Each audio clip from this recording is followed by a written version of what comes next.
To install Zoom on your Windows desktop or laptop, please start your preferred web browser, then go to the address bar and type in https://zoom.us/support/download. Then press enter on your keyboard. The installation will begin, and it will ask you to save zoominstaller.exe. Please choose the location where you would like to save the installation file, and then click on Save.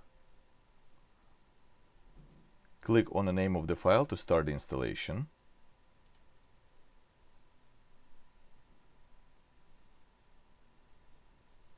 The window you will receive next after the installation will depend if you have already an account with Zoom and you're signed in, like what you see in here.